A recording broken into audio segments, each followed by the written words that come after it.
Hello guys. इस video में हम सीखने जा रहे हैं MySQL डेटाबेस सिस्टम।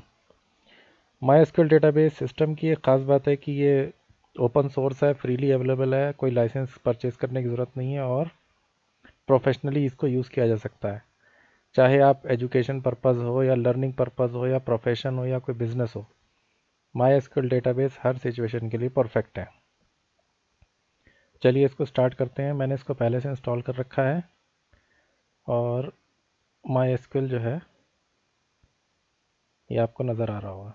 इसमें MySQL वर्कबेंच 8.0 कॉम्पैक्ट एडिशन, इसको आपने कम्युनिटी एडिशन सॉरी इसको आपने स्टार्ट कर देना है।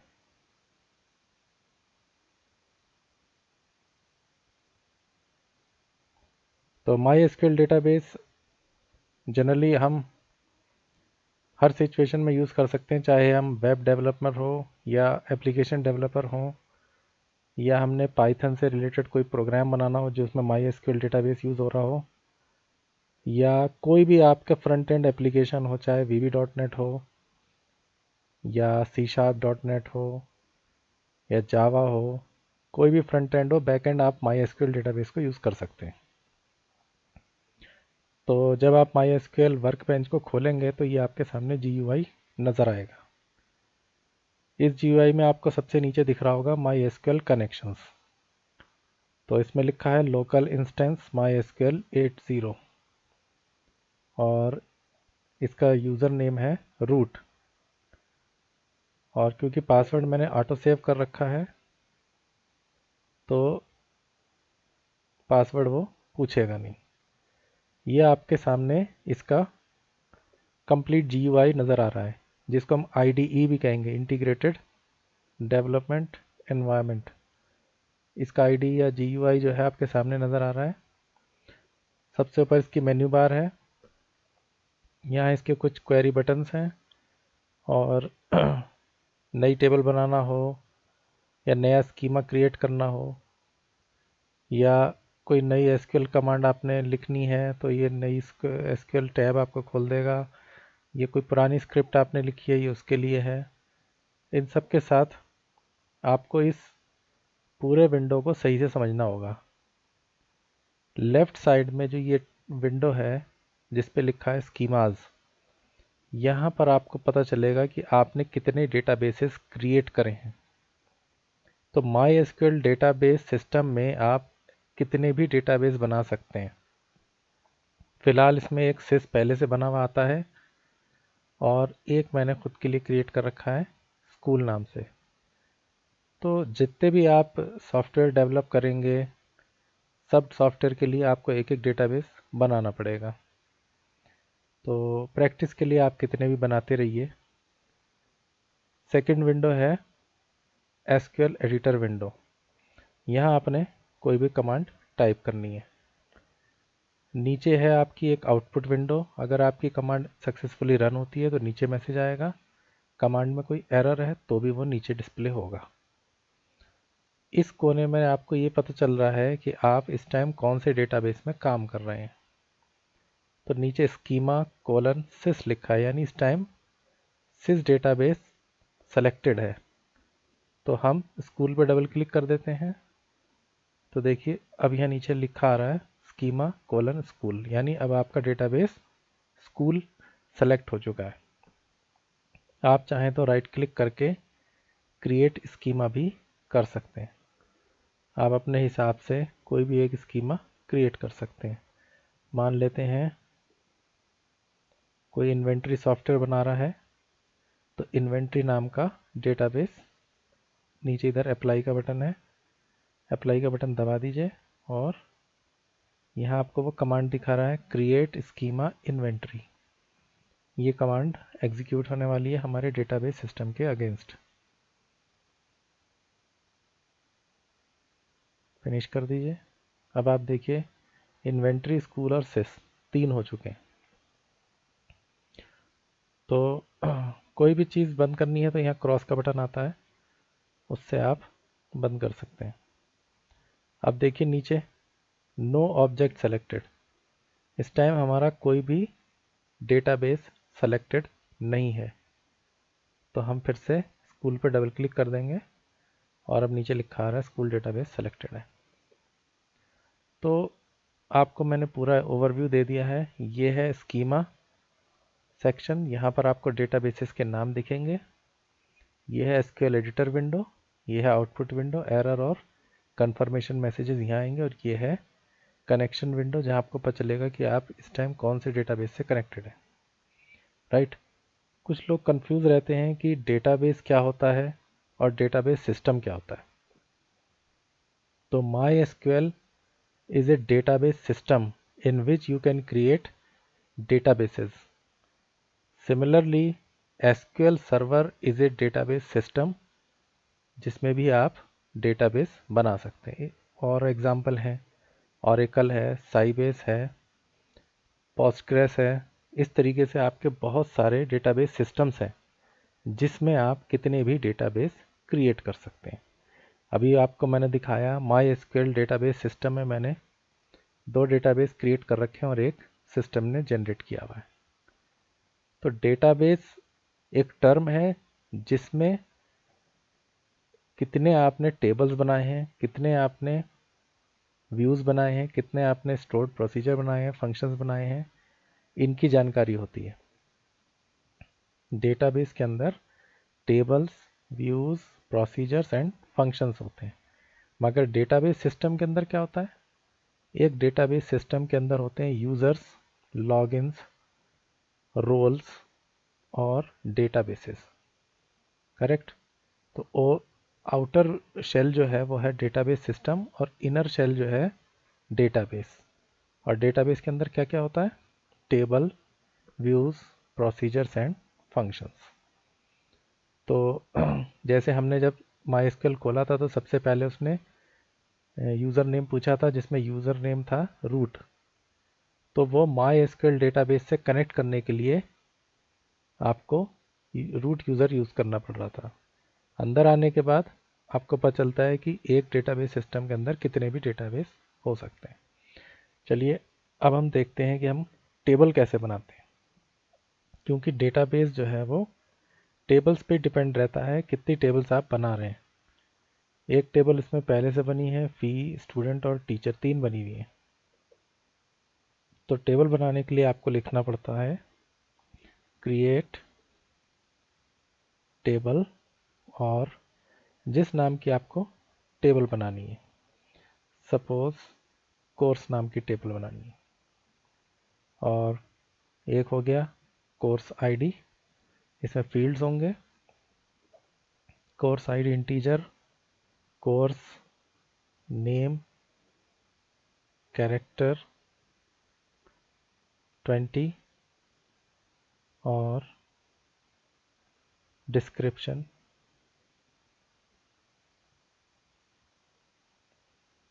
कैरेक्टर 30।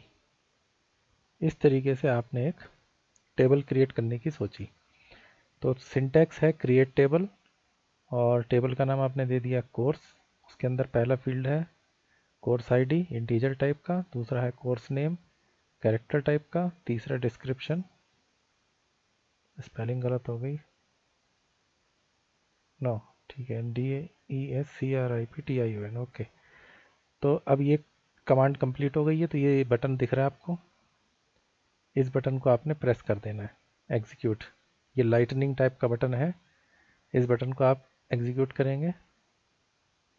देखिए नीचे क्या लिखा हुआ है, आउटपुट विंडो पे ध्यान दीजिएगा। Create table course CID int C name character 20 description character 30 0 rows affected. अब हमने यहाँ से इसको रिफ्रेश कर देना है। ये देखिए course table is present here now. और एक चीज़ हमने जो इसमें नहीं करी है, जैसे कोर्स आईडी जो है वो इंटीजर तो हमने ले लिया, मगर हमने इसको प्राइमरी की बनाना चाहिए था, क्योंकि गलती से हम कोर्स आईडी रिपीट भी कर सकते हैं। Course ID 1, course ID 2, course ID 3, उसके बाद फिर दोबारा से हमने कोर्स आईडी 1 ले लिया, तो अभी तो ये टेबल हमारी एक्सेप्ट कर लेगी क्योंकि इस टेबल में प्राइमरी की नहीं है। तो अब हम इस टेबल को ऑल्टर कर देते हैं राइट क्लिक करके ऑल्टर टेबल में गए। GUI का यही फ़ायदा होता है कि GUI के माध्यम से आप क्या करते हैं, किसी भी कमांड को राइट क्लिक करके चला देते हैं। अदरवाइज़ मुझे क्या करना पड़ता, यहाँ लिखना पड़ता अल्टर टेबल कोर्स और ऐड प्राइमरी की, इस तरीके से कमांड लिखनी पड़ती। मगर यहाँ क्या है, ये देखिए 3 फील्ड है, CID, integer, name, character, description, character. यहाँ मैंने प्राइमरी की पे टिक कर देना है। जैसे ही मैं प्राइमरी की में टिक करता हूँ तो NN के आगे भी टिक लग गया। NN का मतलब है नॉट नल, और ये हो गया आपका यूनिक, और ये हो गया बुलियन या बाइनरी, और ये हो गया अनसाइंड डेटा टाइप। इस तरीके से बहुत सारे इसमें ऑप्शंस हैं। आपने जिसको करना है उसको टिक करके क्या कर देना है, अप्लाई। इधर देखिए अप्लाई का बटन है। ये आपको कमांड भी दिखा रहा है, अल्टर टेबल स्कूल नाम के डेटाबेस में डॉट कोर्स टेबल है, change column CID, integer not null, add primary key into CID।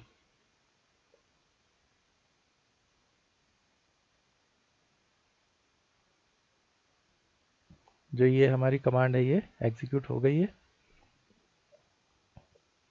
अब आप इस विंडो को बंद कर दीजिए और देखिए यहाँ पर इंडेक्सेस में प्राइमरी की आ चुका है और CID नेम डिस्क्रिप्शन हमारे सामने है, ठीक है। और यहाँ आप नीचे देखेंगे CID नाम का कॉलम दिख रहा है, यहाँ पर यूनिक भी है, और CID कॉलम जो है हमारा प्राइमरी की है, ग्रीन कलर से दिख रहा है। कौन सा डेटा स्ट्रक्चर यूज़ हुआ है, बाइनरी ट्री डेटा स्ट्रक्चर। चलिए वो सब तो ज़्यादा ज़रूरी नहीं है अभी जानना। तो इस तरीके से आपने देखा, हमने एक टेबल क्रिएट कर ली। इसमें कौन कौन से डेटा टाइप्स होते हैं, डेटा टाइप्स आपके मैं दिखा देता हूँ।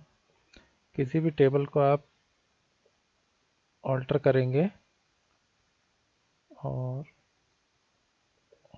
यहाँ पर आप देखिए डेटा टाइप कितने होते हैं। यहाँ आप इसका ड्रॉप डाउन खोलेंगे और डेटा टाइप्स के नाम आपको दिख जाएंगे सारे।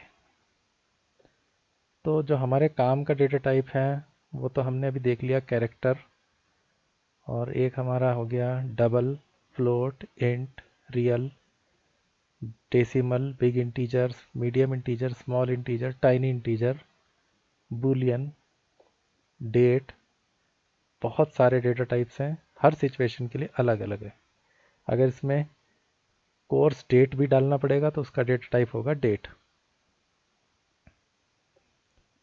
तो ये हमने कर लिया है। अब हमने टेबल क्रिएट कर लिया, तो क्यों ना हम इसमें कुछ रिकॉर्ड सेट करके देखते हैं।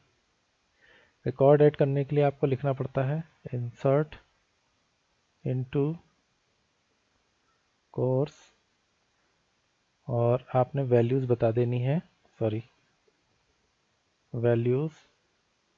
पहला फील्ड क्या है इसमें, जी हाँ कोर्स आईडी, और दूसरा है कोर्स नेम। कोर्स नेम हमने डाल दिया कंप्यूटर साइंस, और डिस्क्रिप्शन, डिस्क्रिप्शन में हम डाल देते हैं कंप्यूटर साइंस। तो हमने वैल्यूज दी 1, 1 इंटीजर है इसलिए उसको हमने सिंगल कोट में बंद नहीं किया। CS टेक्स्ट है या कैरेक्टर है, उसको हमने सिंगल कोट में बंद किया है। कंप्यूटर साइंस उसका डिस्क्रिप्शन है, वो भी कैरेक्टर वैल्यू है। नीचे मैसेज आ रहा है insert into course values 1 CS computer science 1 row affected. आपकी इस टेबल में एक रिकॉर्ड आ चुका है, ये देखिए। जैसे ही आप किसी टेबल में जाते हैं तो उसके बगल में ये एक ग्रिड जैसा बटन है। इस ग्रिड जैसे बटन पर आप जैसे ही क्लिक करेंगे आपको अपनी टेबल का डाटा नज़र आ जाएगा। चाहे तो आप यहीं पे डाटा डाल भी सकते हैं। 2 PHY, और इसमें हमने डाल दिया फिजिक्स। कुछ भी आप यहाँ पर कर सकते हैं, राइट। 3 CHEMISTRY,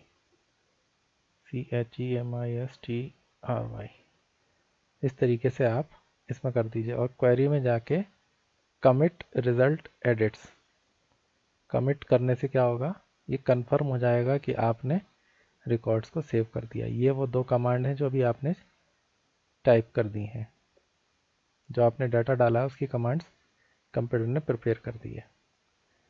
तो अब आपके इस टेबल में 3 रिकॉर्ड्स हो गए हैं। इस नीचे से यहाँ से इसको बंद कर सकते हैं रिजल्ट को, ये यहाँ से बंद हो गया। तो अब आप चाहें तो इस कमांड को देखिए चला के, आपको 3 आंसर दिख रहे हैं।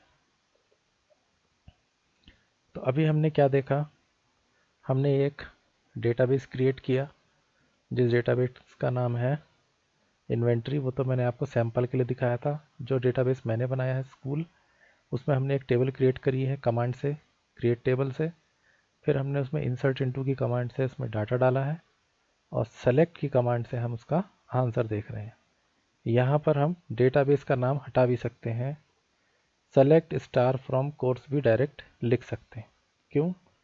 क्योंकि हमारा स्कूल डेटाबेस क्या है, वह एक्टिव डेटाबेस है।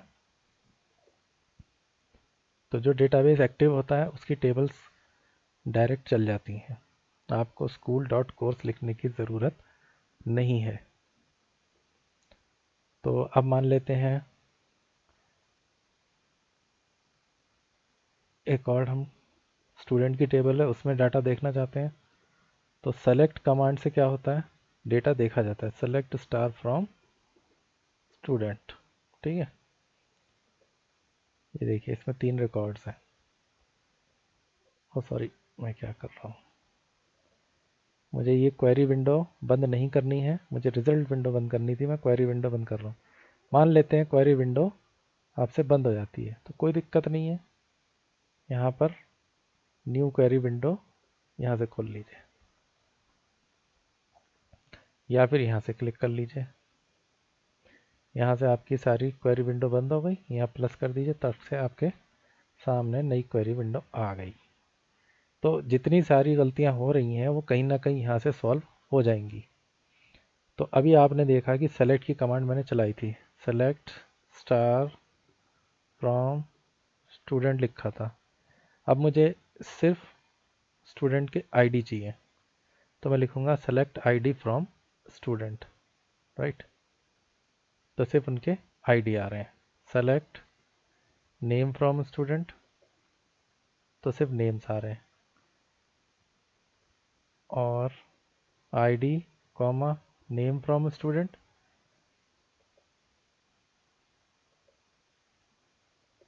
ओहो कहाँ हैंग हो गया ये, देखिए आईडी और नेम दोनों आ रहे हैं। जनरली हमको नेम नाम का फील्ड नहीं बनाना चाहिए। देखिए आप, आईडी जो है वो ब्लैक है और नेम जो है ब्लू है, और ब्लू जितने भी होते हैं वो इसके कीवर्ड होते हैं। तो नेम भी एक कीवर्ड है, तो हमें नेम रखना नहीं चाहिए था। हम इसका नाम ऑल्टर टेबल में जाके नेम की जगह एस नेम कर देते हैं। वो इसलिए कर रहे हैं क्योंकि नेम एक कीवर्ड है और कीवर्ड हमारी टेबल में होना नहीं चाहिए, तो हमने उसका नाम एस नेम कर दिया, राइट। तो अब हम कंफर्टेबली एस नेम लिखेंगे तो देखिए ब्लैक कलर का ही आ रहा है।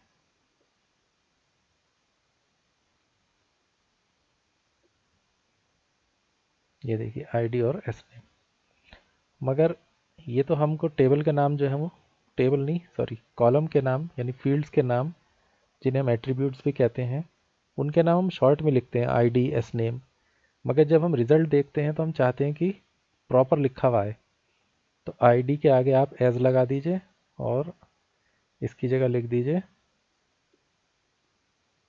स्टूडेंट आईडी, और एस नेम जो है उसको हमने लिख दिया एज स्टूडेंट नेम।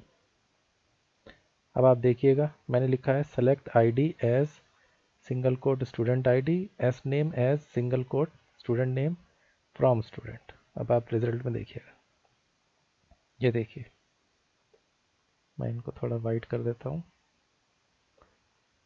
अब देखिए प्रॉपर हेडिंग आ रहे हैं, student ID, student name. Actual में टेबल में अभी भी आईडी और एस नेम ही है। देख लीजिए, स्टूडेंट की टेबल में कॉलम्स के नाम आईडी और एस नेम है, मगर आपके सामने जब रिजल्ट आएगा वो प्रॉपर हेडिंग के साथ आएगा।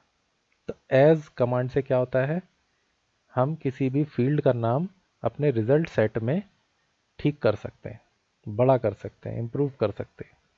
इसे हम कहते हैं कॉलम एलाइसिंग। इसको हम क्या कहते हैं, कॉलम एलाइसिंग, यानी कॉलम का नाम हमने एक और दे दिया है। तो ये आपने देख लिया। अब आप वेयर की कमांड भी लगा सकते हैं।